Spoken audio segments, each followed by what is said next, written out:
Selamat pagi teman-teman, kita berjumpa lagi ya dalam pembelajaran video online masih tentang balance scorecard ya. Jadi dalam video sebelumnya kita sudah bicara mengenai bagaimana menyusun tabel BSC mas ya, tabel balance scorecard. Jadi sekali lagi seperti ini mas ya, tabelnya ya, ada perspektif, ada sasaran strategis, ada KPI dan target. Sekali lagi masing-masing sasaran strategis minimal ada satu KPI, boleh lebih dari satu ya, ada yang dua ini ya, bahkan kadang-kadang tiga. Tapi menurut saya ya sebaiknya 2 lah maksimal ya, sehingga KPI Anda tidak terlalu banyak juga ya. Nah kemudian dikasih angka target mas ya. Jadi ada targetnya juga. So inilah mas, inilah yang namanya balance scorecard, dan sebaiknya tabel balance scorecard seperti ini diresmikan di bulan Desember lah, sehingga Januari mulai dilacak realisasinya. Ya, jadi template balance scorecard ini kalau bisa ditempel lah di televisi LCD Anda atau di papan di kantor, meja kantor Anda atau di ruang BOD, ruang direksi ya. Saya pernah berkunjung ke sebuah perusahaan multinasional, mereka punya televisi mas di ruangannya. Nah televisinya itu gambarnya ya ini mas, balance scorecard seperti ini.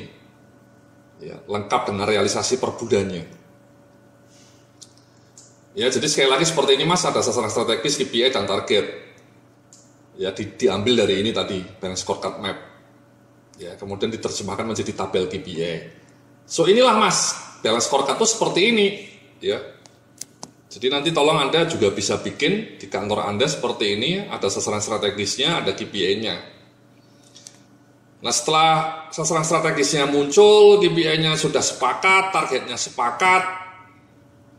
Ya kemudian yang tidak kalah penting dimonitor, realisasinya itu kunci. Ya, nah ini contohnya seperti ini mas. Ini ya tabel balance scorecard-nya dalam bentuk Excel. Ya ini saya pindah tadi.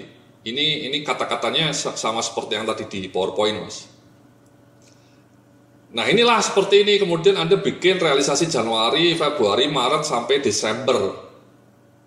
Ya, Anda lacak realisasinya per bulan. Ini saya kasih contoh 3 bulan saja ya, kuartal pertama. Profitability-nya targetnya 5 miliar. Ya, di Januari sudah 500 juta, Februari 600 juta, Maret 450 juta misalnya. Profitability growth-nya dibanding tahun lalu mas ya, dibanding Januari tahun lalu tumbuh 9%. Ini profitnya dibanding Februari tahun lalu tumbuh 10%. Ini dibanding Maret tahun lalu tumbuh 10%. Dan seterusnya mas ya. Overhead cost-nya targetnya 8 mas ya. Ini kolom target ya. Ternyata realisasinya kadang-kadang 7, kadang-kadang 8, kadang-kadang bahkan 9. Nah customer satisfaction index-nya Anda targetnya 8. Nah ini mas ya, NA itu maksudnya belum ada data. Kenapa? Karena surveinya memang dilakukan nanti pada bulan Maret. Baru di Maret dilakukan, ketemulah. Ya. Jadi ada beberapa KPI yang tidak bisa dilacak tiap bulan. Contohnya ya ini mas, survei. Masa tiap bulan melakukan survei kan boros. Mungkin setahun bahkan cukup 2 kali atau bahkan sekali. Ini misalnya di perusahaan contoh ini melakukan kegiatan surveinya baru setahun 2 kali misalnya, Maret nanti sama let's say November. Jadi nanti di bulan-bulan berikutnya ditulis angka yang terakhir mas ya, 8. Ya. Nanti baru di bulan berikutnya, di bulan November, di bulan ini dilakukan lagi misalnya nilainya berapa gitu. Ya.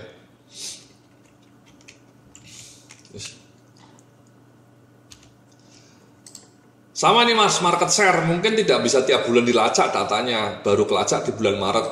Jadi NA itu not available ya, tidak ada data. Jumlah pelanggan baru misalnya, ini KPI-nya increase customer satisfaction, acquisition.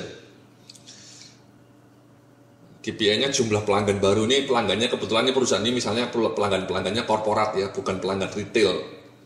Kalau pelanggan Anda retail memang tidak mudah mengukur jumlah pelanggan baru kalau retail. Kalau pelanggannya korporat ya mudah mas. Ya.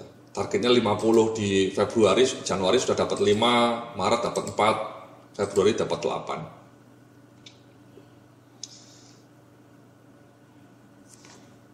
Contoh lainnya time to respond maksimal 24 jam, ternyata kadang-kadang bisa 20 jam, kadang-kadang molor 25 jam, kadang-kadang 27 jam. Jumlah produk baru targetnya 2 saja, Januari belum ada produk baru, Februari belum ada produk baru, Maret sudah ada 1. Dan seterusnya mas. Sama ini mas, satisfaction index di survei belum pernah dilakukan, baru dilakukan bulan Maret.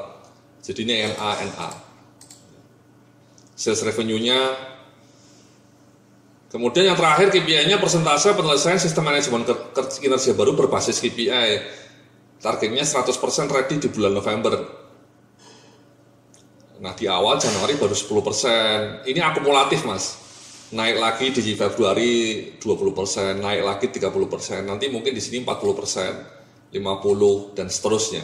Sehingga di November sudah 100% akumulatif.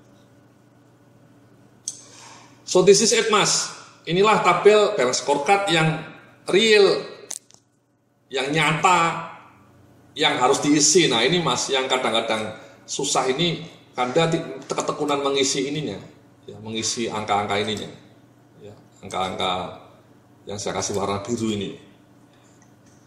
Sebenarnya kalau Anda tekun ya diisi, tiap bulan direview, itulah kunci balance scorecard mas. Direview dan diimprove. Kalau Anda tidak direview dan tidak tahu improve-nya di mana. Misalnya ini kenapa kok tiap bulan naik, ya jelek ini respon time-nya makin lambat.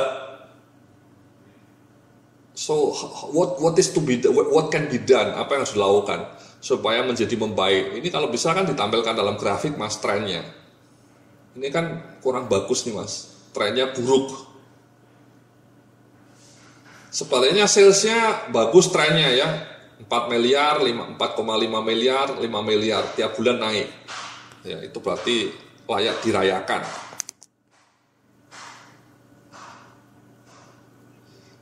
Jadi Anda sebaiknya bikin seperti ini mas ya, bikin seperti ini, balance scorecard seperti ini. Ya, ada financial, ada customers, ada business process, ada learning. Ya. Nah nanti setelah Anda isi dengan tekun, tiap bulan direview, tiap bulan diisi, lah kemudian di akhir tahun di rekap mas. Nah rekapnya seperti ini contohnya.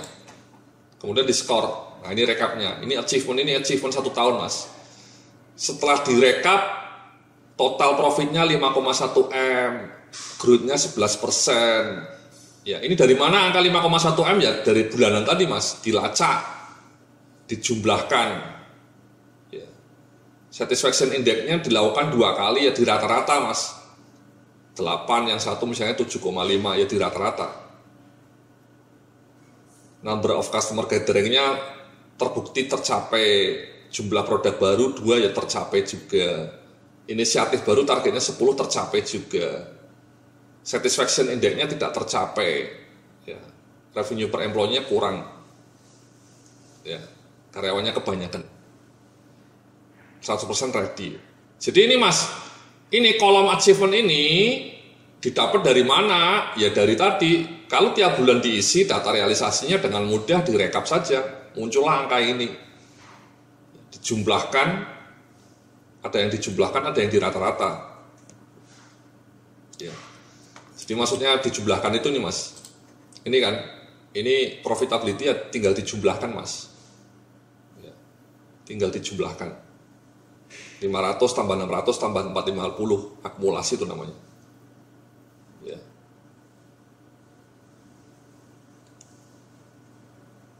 Nah kalau ini juga dijumlahkan, ya, jumlah pelanggan baru dijumlahkan.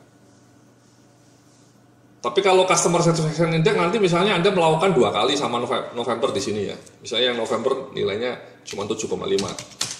Ya itu di rata-rata mas. Rata-ratanya gimana?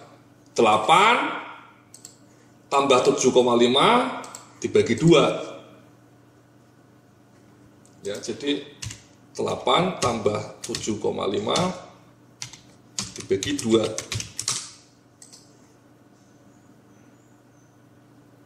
Sebentar mas.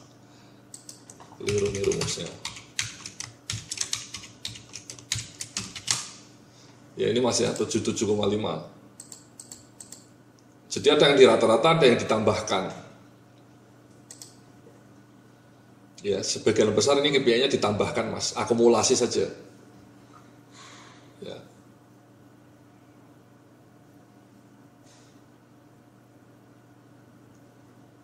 Ini akumulasi juga nih. Ini akumulasi ditambahkan. Nah, kalau yang terakhir ini nanti angka yang terakhir Mas dipakai. Ya misalnya di sini 40% dan seterusnya, kemudian di bulan November sudah 100%. Ya angka 100% ini yang digunakan. Ya, yang dipindah ke sini. Ini 100% ready.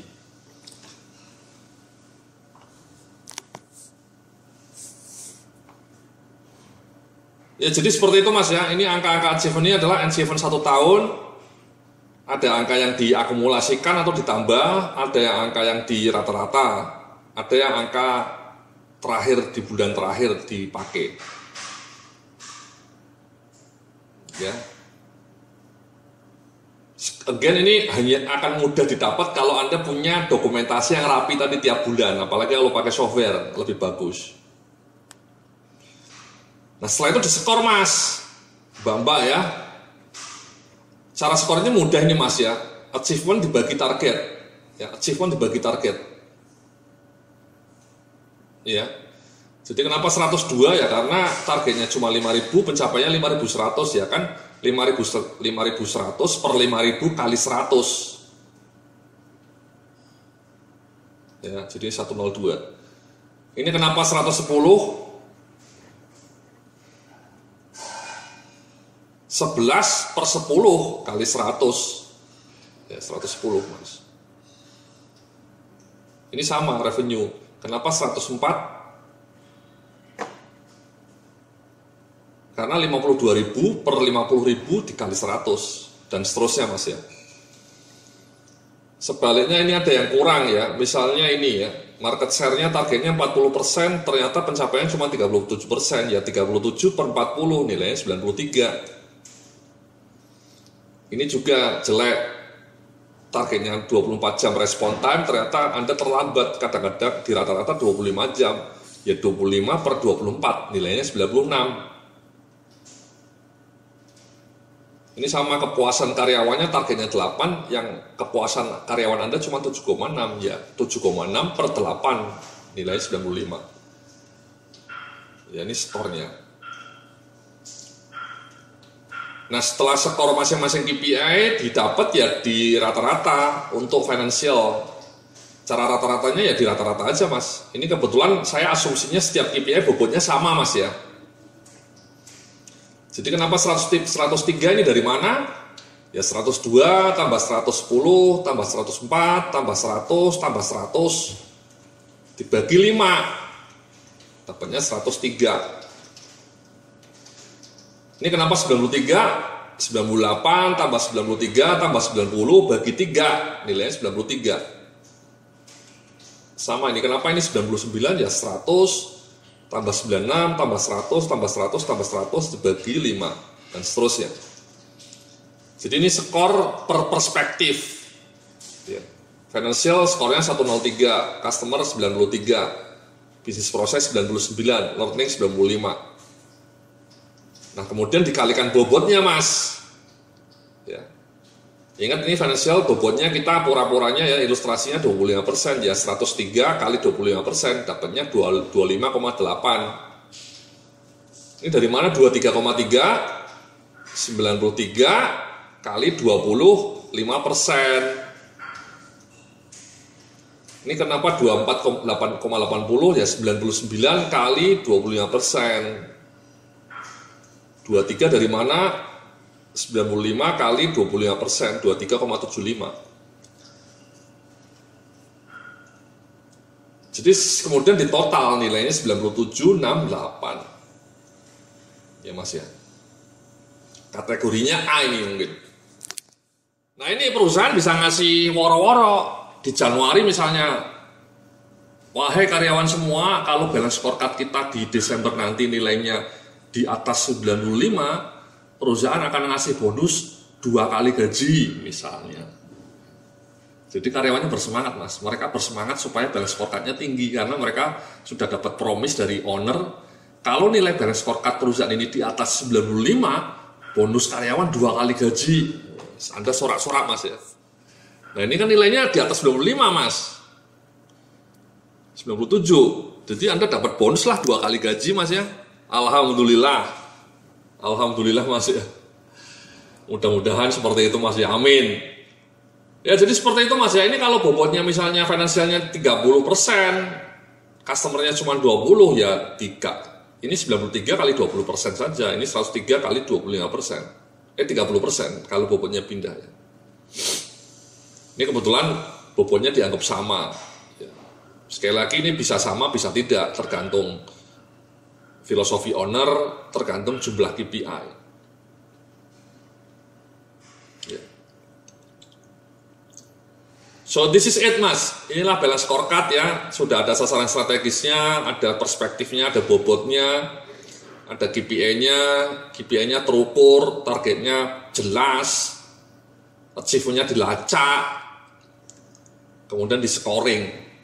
Dan skornya menentukan bonus. Oke, terima kasih. Demikianlah ya, nanti kita akan lanjutkan dalam video berikutnya. Sampai jumpa dalam video berikutnya. Salam sukses, penuh kemuliaan.